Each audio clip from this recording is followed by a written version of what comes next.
오늘은 로마서 1장 4절을 중심으로 주 예수 그리스도라고 하는 제목으로 하나님 말씀 전하겠습니다. 주 예수라고 하는 말은 헬라어로 큐리오스 예수스 이런 뜻입니다. 그러니까 4절에 곧 우리 주 예수 그리스도시니라 라고 하는 이 말이 나오는데, 주라고 하는 말이 헬라어로 큐리오스입니다. 이스라엘 말로는 예수스라고 말하고, 영어로는 지저스라고 말하고, 우리 한글로는 예수라고 그렇게 부릅니다. 중국에서는 기독교를 야소교, 야소 그렇게 부르기도 합니다. 그러니까 큐리오스 예수스라고 하는 말은 주 예수라는 그런 뜻입니다. 이것은 주 예수는 하나님이시다 이런 뜻을 포함하고 있습니다. 그러니까 지난주에 삼위일체에 대해서 말씀을 드렸는데, 주 예수는 하나님이다, 삼위일체 하나님을 고백하는 것과 같습니다. 그런데 이 주 예수라고 하는 고백은 주를 하나님으로 인정하는 것일 뿐만 아니라, 이 초대교회에서 이 고백은 자신의 목숨과 바꿀 수 있는 아주 중요한 고백이었습니다. 입으로 주라고 고백하는 것이 얼마나 중요하고 놀라운 일이냐 하면, 고린도전서 12장 3절에 보니까 그러므로 내가 너희에게 알리노니 하나님의 영으로 말하는 자는 누구든지 예수를 저주할 자라 하지 아니하고, 또 성령으로 아니하고는 누구든지 예수를 주시라 할 수 없느니라. 그러니까 내가 입으로 예수는 주, 주님 예수 이렇게 부르는 것은 성령이 내 안에 계시기 때문에 그 성령의 은혜로 내가 고백할 수 있다고 하는 그런 말입니다. 그래서 성령이 있는 자만이 예수님을 주님이다 고백할 수 있다고 말합니다. 또 로마서 10장 9절에 보니까 내가 만일 내 입으로 예수를 주로 시인하며 또 하나님께서 그를 죽은 자 가운데서 살리신 것을 내 마음에 믿으면 뭘 받으리라? 구원을 받으리라. 그러니까 예수님을 주님이라고 시인하는 것, 그리고 마음으로 믿어 입으로 시인하는 것이 우리를 구원으로 이끌어가는 것이기 때문에 이 고백, 이 믿음이라고 하는 것은 아주 중요한 것이라는 것입니다. 그래서 예수를 주라고 고백하는 것이 우리를 구원으로 이끌어가는 것이기 때문에 성령이 아니고는 누구든지 예수를 주라고 고백할 수 없다, 그렇게 말하는 것입니다. 그런데 이 말을 오용하는 사람들이 있습니다. 자기 마음대로 살고, 그리고 교회도 자기가 나오고 싶으면 나오고 나오기 싫으면 안 나오는 그런 사람들이 어쩌다가 예수는 주님이십니다 라고 고백하는 것입니다. 여러분 중에, 이 자리에 앉아있는 분 중에 예수님은 주님이십니다, 예수는 하나님이십니다 라고 하는 고백을 할 수 없는 분이 어디에 있습니까? 모든 사람들이 다 할 수 있습니다. 오늘날은 주님이라고, 주 예수 그리스도라고 해도 아무도 뭐라고 하는 사람이 없습니다. 종교의 자유가 보장된 오늘날에는 이런 고백이 그렇게 크게 와닿지가 않는 것입니다. 누구나 할 수 있고 별로 어렵지도 않습니다. 예수님은 나의 주님이십니다라고 고백해도 아무도 잡아가지도 않고 경찰이 와서 부르지도 않습니다. 이런 사람들 속에서 이런 사람들의 고백도 성령이 내주하시는 고백이라고 할 수 있을까요?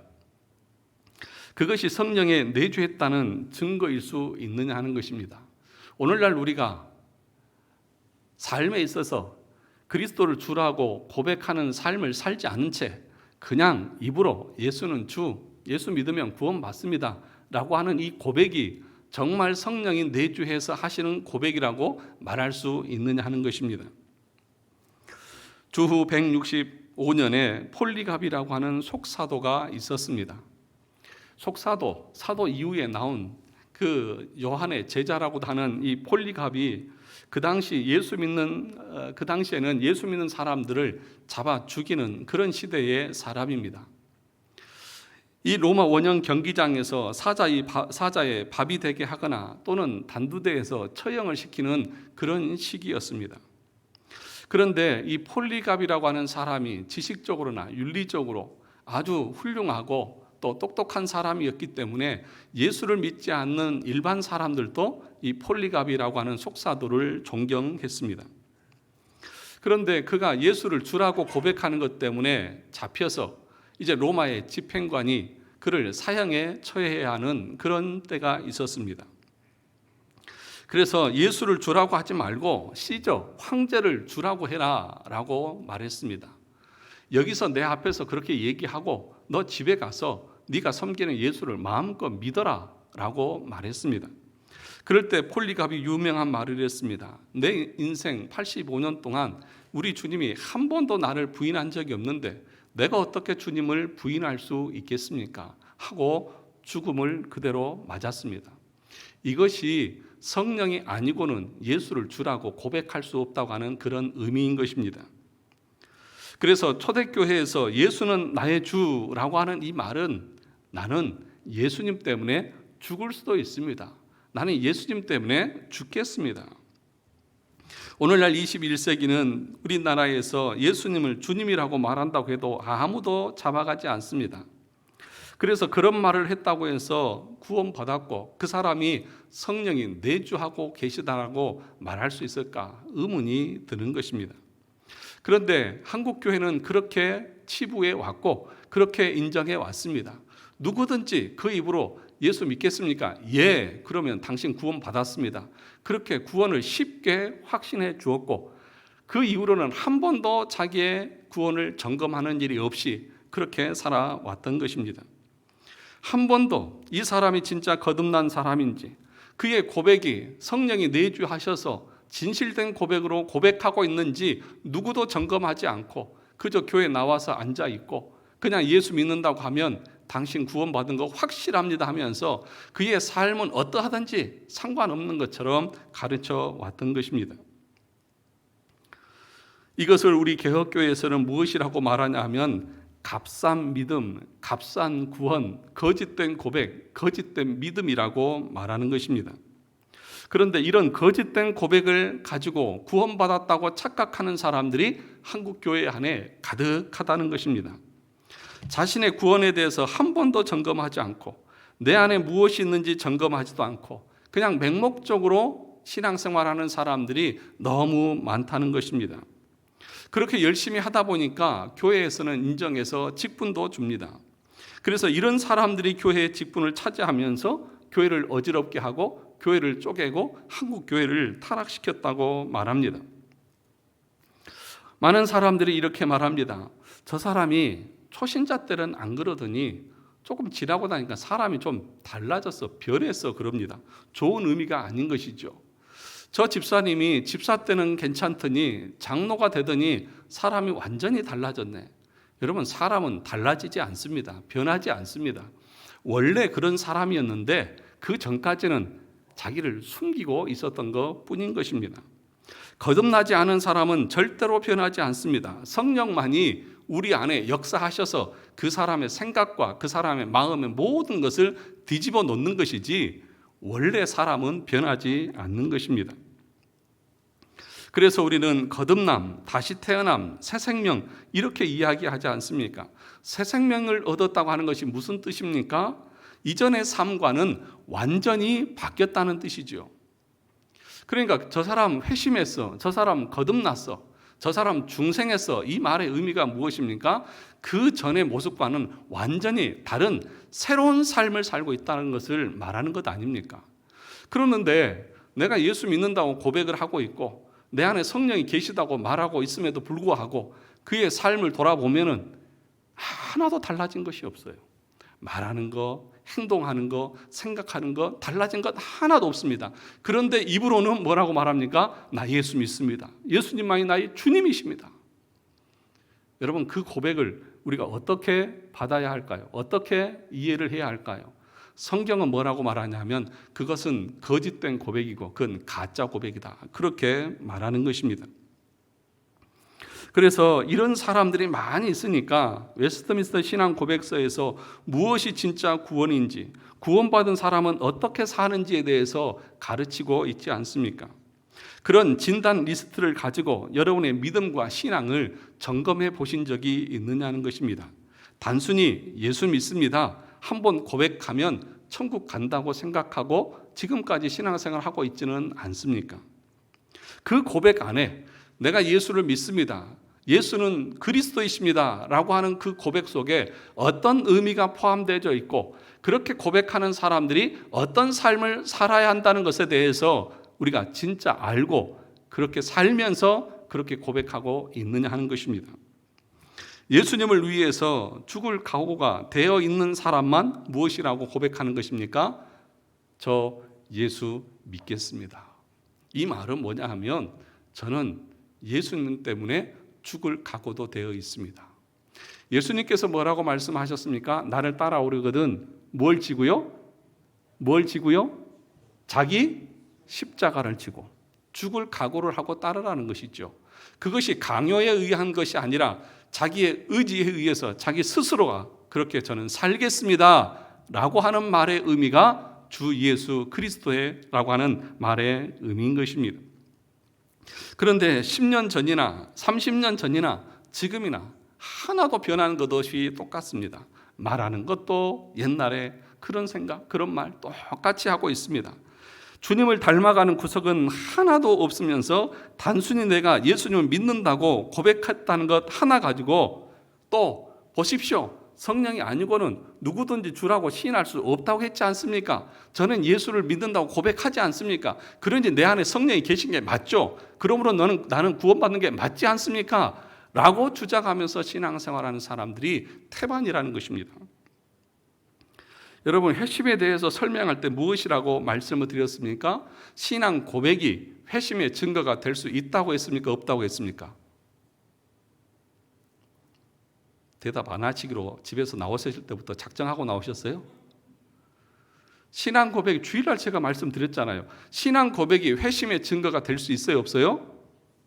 없잖아요. 없다고 말씀드렸지 않습니까? 세례 받은 것이 내가 구원받음의 증거라고 말할 수 있다고 했습니까? 없다고 했습니까? 없다고 했지 않습니까? 그런 것이 구원받고 회심의 증거가 아닌데 오늘날은 뭐라고 말하는 거예요? 예수를 믿습니다. 그 고백 하나 가지고 그 사람이 구원받았다고 그렇게 선언하고 거짓된 구원을 선포하고 있다는 것입니다. 참된 구원은 무엇입니까? 심령이 가난한 것이죠. 자신이 죄인됨을 인정하고 나에게는 아무런 소망이 없다는 것을 처절하게 인정하면서 그 사망에서 나를 건져줄 자가 없다는 것 때문에 탄식하고 애통하고 그래서 절망 가운데 그리스도를 바라보고 그분만을 의지하면서 따라가는 삶이 회심한 삶이라고 분명하게 말씀을 드렸지 않습니까? 그래서 그 회심한 사람들의 마음의 상태는 어떠냐? 생명에 이르는 회개에 대해서 여러분들에게 수요일날 말씀드릴 때 뭐라고 했냐면 그 회심, 생명에 이르는 회개를 하는 사람은 자신이 지금까지 살아왔던 그 죄에 대해서 혐오하고 그 죄에 대해서 두려워하고 그 죄에 대해서 떨면서 걱정하는 것이 회심한 사람의 상태의 모습이라고 말했지 않습니까? 그런데도 우리 삶 가운데 내가 예수를 주로 고백한다고 말하는 여러분의 삶 가운데 그 죄에 대해서 두려워하고 혐오하면서 다시는 그것을 하지 않겠다고 하는 그런 삶의 모습이 있느냐고요.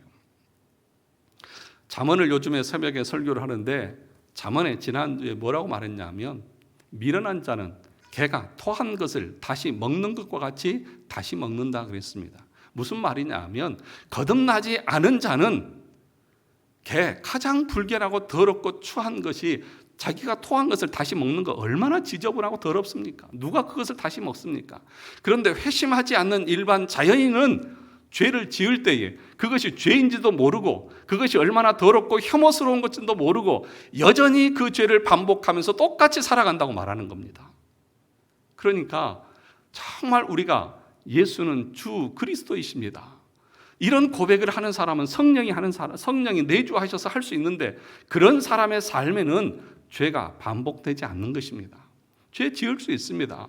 이 땅에서 우리가 완전히 성화되지 않기 때문에 불완전하고 우리 안에 죄의 찌꺼기가 남아있기 때문에 예수를 믿어도 죄를 지을 수 있습니다. 그런데 문제는 뭐냐? 그 죄가 계속해서 반복되어지고 시간이 지나도 조금 더 나아지지 않는 사람은 회심했다고 볼 수가 없는 것입니다. 10년이 지나고 20년이 지나면 30년이 지나고 모태에서부터 지금까지 신앙생활했으면 그의 삶이 그리스도를 향해서 성화의 과정을 겪으면서 선행을 행하면서 그의 말과 생각과 행동들이 변해야 되는 것이 지극히 당연합니다. 그래서 그것을 어떻게 예를 들었습니까? 애를 낳을 때 진통이 있어요, 없어요? 애 안 낳아보셔서 남자들은 대답하지 마세요. 남자들은 대답하지 마시고. 애 낳을 때 진통이 있습니까, 없습니까? 있잖아요. 그런 진통의 정도는 조금씩 다를 수 있잖아요. 어떤 사람들은 아주 해산에 큰 고통을 당하고 애 낳는 사람이 있고, 어떤 사람은 숭풍숭풍 잘 나는 사람도 있죠. 그러나 동일한 거 뭐예요? 똑같이 진통은 산통을 겪는다는 거예요. 회심한 사람들이 그런 것이 없이 그런 자기의 애통함과 회개함과 그런 죄에 대한 두려움과 혐오스러움이 없이 내가 구원받은 삶을 살았다고 말하는 것이 가당치나 하냐는 것입니다. 그래서 예수님께서도 마태복음 7장 21절에서 나더러 주여 주여 하는 자마다 다 어디에 들어갈 것이 아니요 천국에 들어갈 것이 아니요 다만 하늘에 계신 내 아버지의 뜻대로 행하는 자라야 들어가리라. 여러분, 행위로 우리가 구원을 받는다는 얘기가 아니라 구원받은 사람들에게는 그 행함이 따르고 그 행함이 그의 구원받음의 증거라고 하는 사실을 말하는 거예요. 오늘 이 내용을 오늘 오후 시간에 제 16장 선행이 무엇인지에 대해서 함께 공부하게 될 것입니다. 그러면 단순히 입으로 고백하는 것이 천국에 가는 길이 아니라고 하면 그러면 오늘 우리가 주라고 고백하는 것이 무슨 의미가 있는지, 어떤 영역에서 그러면 주라고 고백하는 사람들이 어떻게 살아야 되는지에 대해서 함께 말씀을 보려고 합니다. 구약 성경은 히브리어로 기록이 되어져 있습니다. 예수님이 오시기 전에 이 이스라엘 백성들은 사방에 뿔뿔이 흩어져서 살았습니다. 애굽에서도 살고 또 저기 그리스에서도 살고 여러 지역에서 흩어져 살았습니다. 그러다 보니까 2세, 3세들은 히브리어를 알 수가 없는 것입니다. 우리나라도 미국이나 이민 가서 살면 2세, 3세들은 한국말을 잘 못하지 않습니까? 그래서 2세, 3세들이 히브리어를 못하고 애굽 말을 하고 그러니까 이 1세대 부모들이 2세대들을 키우는데 자기 나라 말을 모르니까 이게 심각한 문제가 생긴 것입니다.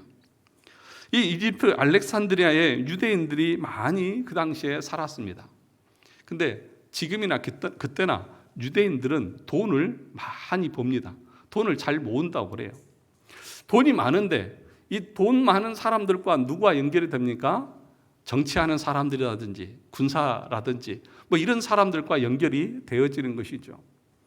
그래서 결탁을 하고 또 왕들도 그래서 유대인들이 돈이 많으니까 함부로 하지 못하는 그런 상황인 것이죠. 그래서 이 사람들이 이 유대인들에게 내가 너희들에게 뭘 해주면 좋겠느냐 그 보답으로 예를 들어서 정치적인 후원금을 받은 보답으로 너네들에게 내가 뭘 해줄까? 그러니까 이 유대인들이 뭐라고 말했냐면 구약 성경 히브리어로 기록된 구약 성경 이 구약 성경을 그리스도 그 당시에 지금과 영어와 같이 아주 보편적이고 우리 자녀들이 사용하는 이 헬라 말로 이 히브리어 성경을 좀 번역을 해 주십시오 라고 말했습니다. 그래서 유대 학자들을 모아가지고 이 구약 성경을 히브리어를 헬라어로 번역을 했는데 그 성경을 가리켜서 뭐라고 말하냐면 70인역이다 그렇게 말합니다. 그러니까 각 지파마다 12지파에서 6명씩 착출해서 72명인데 그 사람들이 각자 들어가서 이 구약 성경을 히브리 성경을 헬라어 성경으로 번역을 했던 것입니다. 그러면 이 70인역이 왜 중요하냐 하면 그 이후에 신약 성경을 기록할 때에 신약 성경은 어디 언어로 기록이 되어져 있습니까? 히브리어입니까? 헬라어입니까? 헬라어로 기록이 되어져 있잖아요. 그리스어로 기록이 되어져 있잖아요. 그 그리스어로 신약 성경을 기록을 하면서 그 신약 성경 안에 보면 구약을 인용하는 본문들이 많이 있잖아요. 구약 성경을 인용하잖아요. 근데 그 구약 성경을 어떤 성경을 보고 인용을 했냐 하면 히브리어로 기록된 성경이 아니라 70인이 번역한 그 70인역을 참고해서 이 신약 성경에 가져왔다는 거예요. 그러면 그 구약 성경에 여호와, 야훼 그런 표현들 있지 않습니까? 구약 성경에 여호와, 야훼 그런 표현을 이 신약에 와서 가져올 때에 이 신약 성경을 하는 사람들이 그 70인역에서 어떻게 번역을 했냐면 큐리오스라고 하는 말로 번역을 했습니다. 그러니까 주 예수, 그 말은 예수는 하나님이다, 그렇게 번역을 했다는 것입니다. 그러니까 사랑하는 성도 여러분, 이 주 예수 그리스도라고 하는 이 말이 무슨 의미가 있는지에 대해서 설명하려고 여기까지 왔는데, 여러분, 이 주 예수 그리스도라고 하는 말은 예수 그리스도는 하나님이십니다라고 하는 삼위일체 신앙 고백과도 같은 의미가 있기 때문에 이것이 중요하다는 것입니다. 그런데 이 바울이 로마서를 쓸 당시에 주라고 하는, 주님이라고 하는 이 용어는 누구만 쓸 수 있었냐 하면 로마의 황제만 쓸 수 있었습니다. 로마의 황제에게만 하나님의 아들, 구원 또는 평화 이런 단어들을 쓸 수 있었던 거예요. 그런데 지금 로마서를 쓰고 있는 사도 바울이 그 한가운데, 로마에 살고 있는 그 한가운데 성도들을 향해서 예수님은 누구라고 말하는 거예요? 하나님이시다. 로마의 시저가, 황제가 주님이 아니라 예수 그리스도께서 주님이시다, 그렇게 말하고 있는 것입니다. 그 당시에 그렇게 말하는 것은 죽음을 각오하는 고백인데도 지금 바울은 로마에 있는 성도들을 향해서 뭐라고 말합니까? 주 예수 그리스도, 하나님의 아들은 주 예수 그리스도시다. 우리가 믿고 바라고 있는 나사렛 예수, 그분은 단순히 인간 예수가 아니라 하나님의 아들로 이 땅에 오신 분이다 라고 말하고 있는 것입니다. 예수 그리스도만이 우리의 참된 구원이시고, 그분이 모든 것을 창조하신 창조주시고, 그분이 생명의 주권자이시고, 우리가 섬겨야 될 분은 오직 주 예수 그리스도 한 분뿐이라고 말하고 있는 것입니다. 그래서 여러분들이 지금까지 신앙생활에 오면서 주님 믿습니다, 주 예수 그리스도, 그런 말의 의미와는 차원이 다른 말이라는 것입니다. 그렇다면 예수를 진짜로 고백하는 사람들은 어떤 부분에서 구체적으로 예수 그리스도가 주님이 되신다는 것을 인정해야 할까요? 첫 번째가 뭐냐 하면 나의 지식의 주인이라는 것입니다. 내 모든 생각의 주인이 바로 예수 그리스도라는 것을 의미하는 것입니다. 그런데 여러분, 정말 여러분의 인생의 주인이 예수 그리스도이십니까? 이런 말은 대답 아멘 하셔야죠. 정말 예수 그리스도가 여러분의 인생의 주인이십니까? 자, 눈을 뜨시고 저를 바라보시고 저를 아주 이렇게 노려보듯이 보시면서 아주 보셔야 돼요. 고개를 숙이고 눈을 감고 있으시면 안 돼요. 눈이 불편하신 분이 간혹 계시기는 하지만 그래도 가급적이면 예배 시간에는 눈을 뜨시고 저를 바라보시기를 바랍니다. 그러셔야 돼요. 눈 감고 그러면 딴 생각, 잡념이 들어옵니다. 그러니까 절대 눈 감지 마세요. 그런데 정말 여러분 한번 돌아보세요. 여러분 자신 한번 잘 생각해 보세요. 정말 예수 그리스도가 여러분의 주인이십니까? 정말 실제적으로 여러분의 삶을 들여다볼 때에 예수님을 나의 주님으로 섬기고 있습니까? 아니면 예수님이 여러분을 섬기고 있습니까? 제가 볼 때는 예수님이 우리의 종이신 것 같아요. 그래서 예수님에게 예수님 이것도 해주세요, 저것도 해주세요, 돈 주세요, 출세시켜 주세요, 잘해주세요, 채워주세요, 모든 것을 예수님에게 다 명령을 내립니다.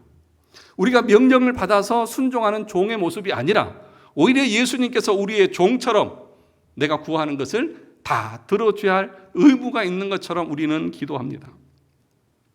여러분, 여러분의 기도를 자세히 한번 들여다보세요. 심지어는 뭐라고 말합니까? 주님, 저는 능력이 없어서 할 수 없으니까 주님이 다 알아서 해 주십시오, 그럽니다. 그렇지 않습니까? 이것처럼 불경한 기도가 어디에 있습니까? 물론 우리 아버지시고 그렇기 때문에 자녀가 아버지에게 아버지 이것 좀 주세요 할 수 있죠. 그걸 뭐라고 하는 것이 아닙니다. 그런데 모든 것을 주님이 다 해야 되는 것처럼 자기는 하나님의 말씀을 듣고 순종하는 것이 아니에요. 없어요. 여러분, 기도는 뭐예요? 기도는 하나님께서 내 기도 제목을 몰라서 내가 하나님 알아들으도록 올려드리는 시간이 아니라 하나님은 내 머릿속과 내 마음속에 있는 모든 것을 다 아셔요? 몰라요? 다 아셔요. 그런데 여러분은 하나님의 뜻을 알아요? 몰라요? 모르시잖아요. 그러니까 그 기도 시간에 하나님의 뜻이 무엇입니까? 내가 어떻게 하나님의 말씀에 순종해야 합니까? 라고 하는 하나님의 뜻을 깨닫고 생각하는 시간이 기도의 시간인데, 우리는 어떻게 생각하는 거예요? 내가 원하는 것들을 따발총 쏘듯이 싹 올려서 저 하늘로 올려보내고, 그리고 나는 하나님 알아서 하시겠지. 그러고 나는 나가는 거예요. 그러니까 우리 삶의 주인은 누굽니까? 주님이십니까? 납니까? 내가 주님이신 거예요. 그리고 아무리 하나님의 말씀이 선포되어져서 그 말씀이 들려도 어떻게 생각합니까? 주님의 말씀이면, 그리고 내가 종이고 주님이 주인이면 말씀하면 예 하고 즉각적으로 순종해야 되는데, 내 마음에 안 들고 내 생각과 다르면 아무리 주님의 말씀이라도 저는 못합니다. 이게 우리의 태도고 자세 아니냐는 것이죠. 누가 주인이에요? 여러분들이 주인이죠. 그래서 아무리 예배를 나오라고 해도 안 나오고, 기도의 자리에 나오라고 해도 안 나오고, 전도합시다 해도 안 하고, 아무것도 안 하는 거예요. 여러분, 목사가 이렇게 요구하는 것이 부당한 것입니까? 또 대답 안 하시네. 부당한 것입니까? 아니잖아요. 그것을 하나님께서 우리에게 요구하시는 것을 말씀드리는 거잖아요. 그러면 밤이 되든 새벽이 되든 아무리 바빠도 시간을 쪼개서 그 말씀대로 순종하면서 나가는 것이 종의 태도고 자세고 모습이 아니냐는 것입니다. 우리 주님께서는 뭐라고 말씀했냐면, 너희의 지식의 주인은 나다. 그래서 너희의 지식의 모든 것을 하나님의 말씀으로 채워라, 그렇게 말합니다. 마태복음 11장 29절을 가서 보겠습니다. 우리 마태복음 11장 29절입니다.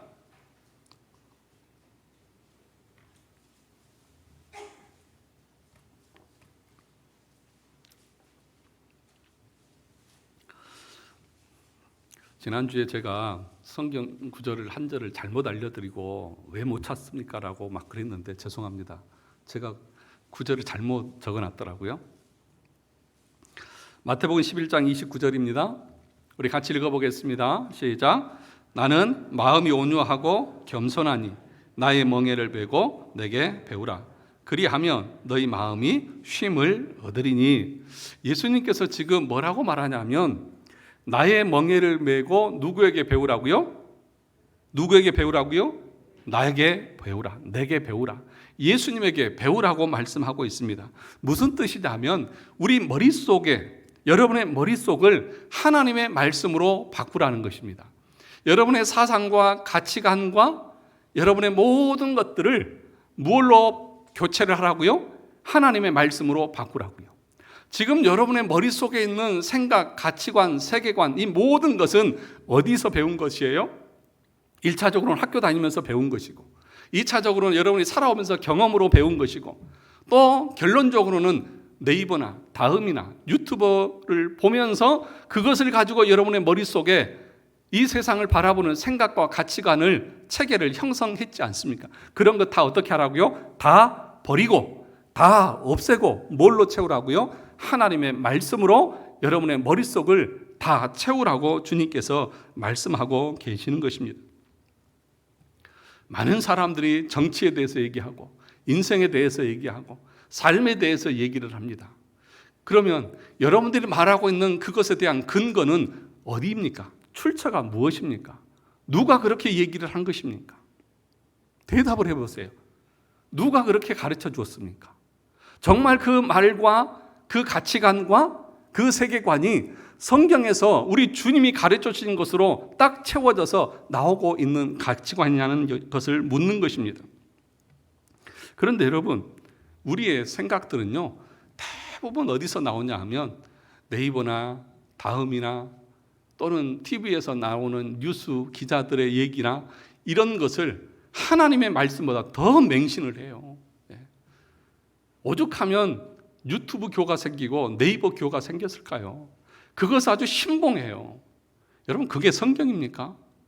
그런 것을 가지고, 그런 바탕을 가지고 여러분의 주장하는 것이 옳고 아주 강력한 것처럼 소리를 높이는데, 그런 소리를 들을 때마다 저는 뒤로 넘어질 것 같아요. 또 그런 것들을 카톡으로 막 전파를 하면서 자기의 주장이 성경인 것처럼 그렇게 전파하는 사람이 있는데 카톡교가 생겼대요. 그런 거 하지 마시라고요. 정말 여러분의 머릿속에 정말 성경의 가치관과 세계관으로 딱 채워져 있어서 여러분의 입술이 벌릴 때마다 하나님의 뜻과 계획들이 나오고 있느냐고요. 우리의 언어가 소금같이 고르게 하라고 말했는데, 은혜를 끼치라고 말했는데, 정말 우리의 언어가 모든 사람들이 은혜가 되고 있느냐고요. 여러분, 이 땅에서 우리가 하고 있는 그 어떤 것도 온전하지 않습니다. 우리 인간의 생각, 우리 인간의 경험, 그것들이 다 무엇이라고 성경이 말하냐면 그건 다 죄의 덩어리다, 그렇게 말해요. 죄에 오염된 것이다. 다 더러운 것이다. 그런데 그것을 우리는 자랑 삼아서 주장하고 외친다는 것입니다. 그러므로 우리가 해야 될 것은 무엇입니까? 하나님의 말씀 앞에 내 인생 철학, 내 경험, 내가 세상에서 배운 지식은 다 내려놓고 엎드려져야 한다는 것입니다. 이것이 첫 번째, 우리 주님을 주 예수 그리스도라고 섬기는 자의 삶의 모습이라는 것입니다. 그러기 위해서는 우리가 하나님의 말씀을 어떻게 해야 될까요? 열심히 배워야죠.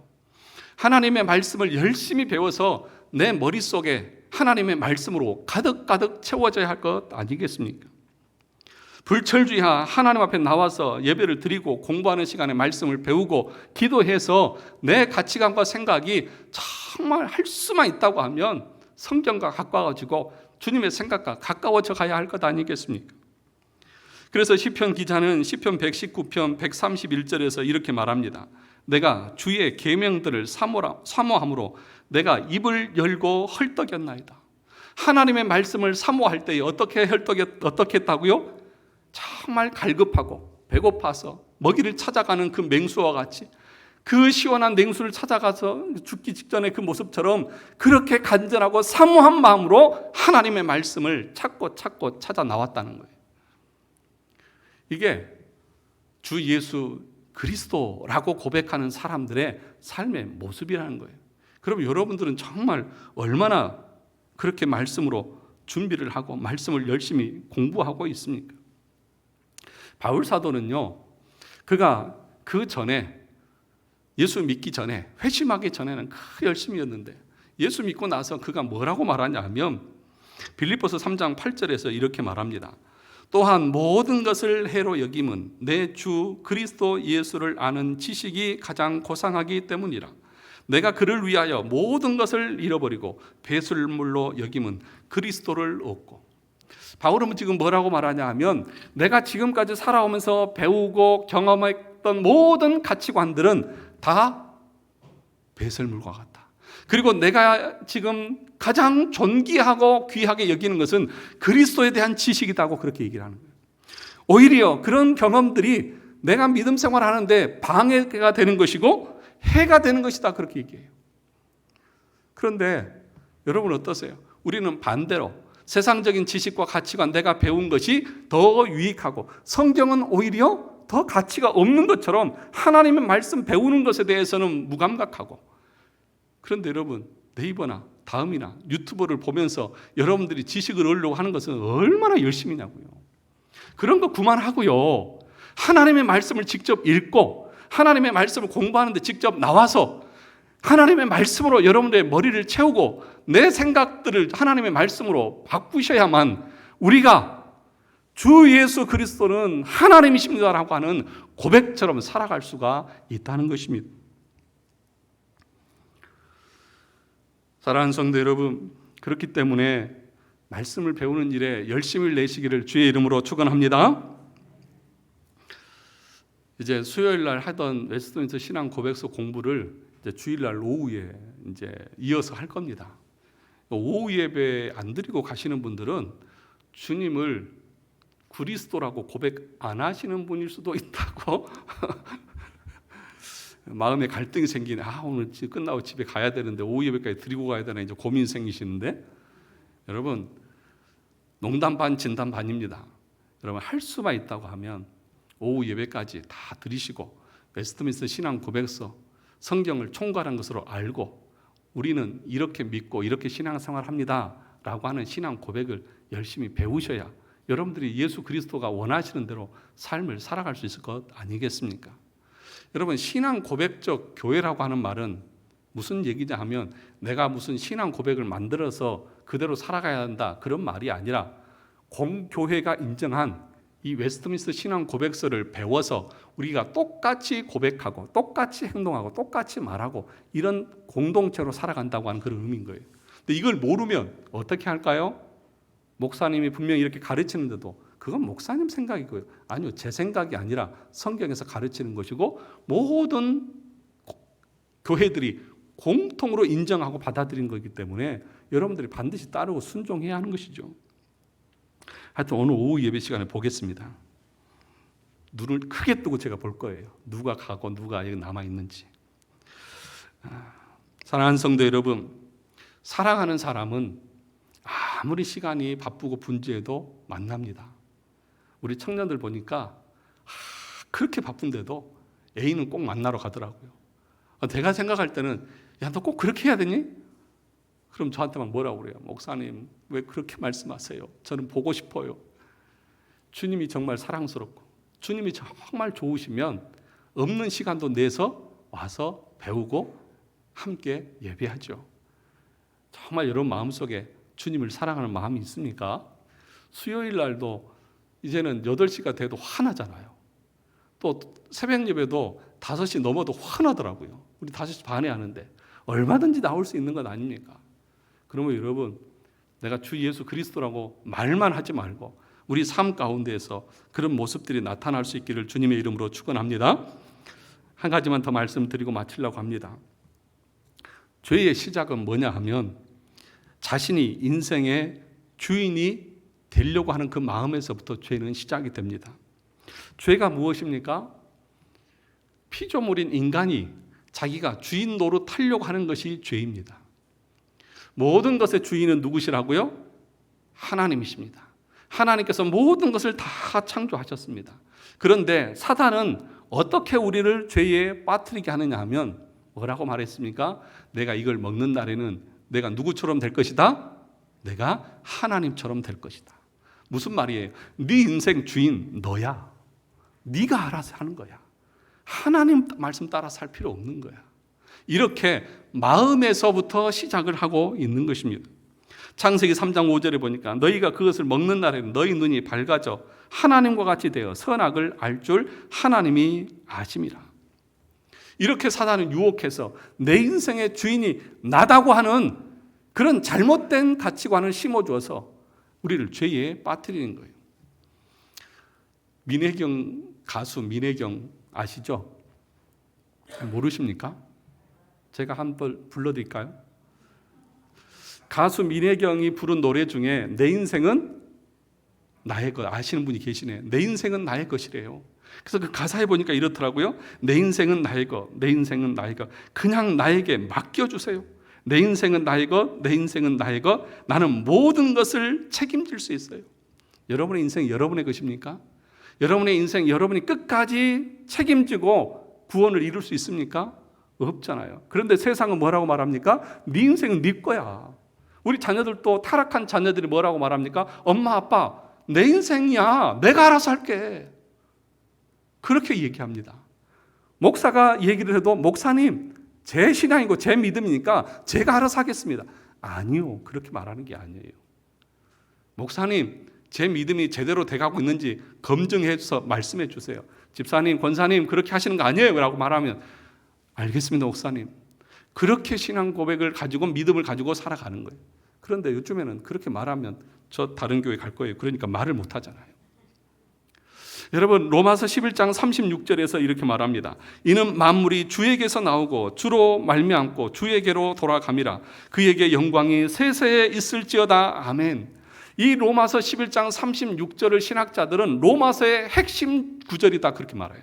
뭐라고 말합니까? 만물이 누구에게서 나와요? 주에게서 나왔다. 무슨 말이에요? 모든 것의 주인은 우리 하나님이시다. 그리고 뭐라고 말합니까? 주로 말미암다.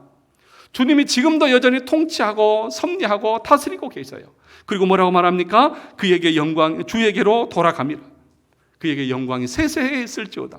우리의 모든 삶이 주인 대신 우리 주님의 영광을 위해서 존재하는 것이 우리가 살아가는 목적이고 이유인 것입니다.